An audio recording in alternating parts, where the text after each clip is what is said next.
Hello, ഞാൻ ഇന്ന് ഒരു മാങ്ങ കൂട്ടാനാണ് കേട്ടോ, മാങ്ങക്കറിയാണ് ഉണ്ടാക്കുന്നത്. അത് പിന്നെ പപ്പായ ഇട്ടിട്ടാണ് ഉണ്ടാക്കുന്നത്. അതുകൊണ്ട് പഴുത്ത മാങ്ങക്കറി അല്ലെങ്കിൽ പച്ച മാങ്ങക്കറി എങ്ങനെ വേണമെന്നുണ്ടെങ്കിലും ചെയ്യാം. ഞാൻ ഇളം പഴുക്ക് ആയിട്ടുള്ള പപ്പായ ഉപയോഗിച്ചിട്ടാണ് മാങ്ങക്കറി. അപ്പോൾ എന്തായാലും മാങ്ങയൊക്കെ മാങ്ങ വീഴുന്ന സമയമാണല്ലോ, അപ്പം അതൊക്കെ പെറുക്കി വെച്ചിട്ടുണ്ട്.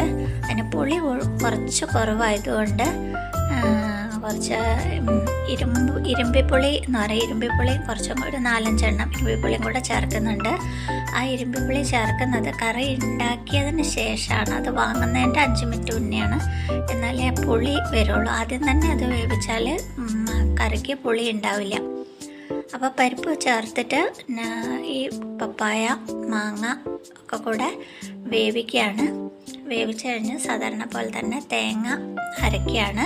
തേങ്ങ അരയ്ക്കുന്ന സമയത്ത് പച്ചമുളക്, കറിവേപ്പില അത് മാത്രമേ ഇടുന്നുള്ളൂ, വേറെ ഒന്നും ഇടുന്നില്ല. ഉള്ളിയൊന്നും ഇടില്ല കേട്ടോ. മാങ്ങക്കറിയിൽ മാങ്ങക്കറീൻ്റെ യഥാർത്ഥ ടേസ്റ്റ് പോവും. അതുകൊണ്ട് കറിവേപ്പില വേണമെങ്കിൽ ഇടാം.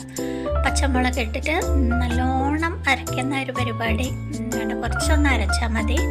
എന്നിട്ടത് കറിയിൽ ഒഴിച്ച് കഴിഞ്ഞിട്ട് വാങ്ങുന്നതിൻ്റെ ഒരു 5 മിനിറ്റ് മുന്നെയാണ് നമ്മൾ ഇരുമ്പാമ്പുളി ഇടുന്നത്.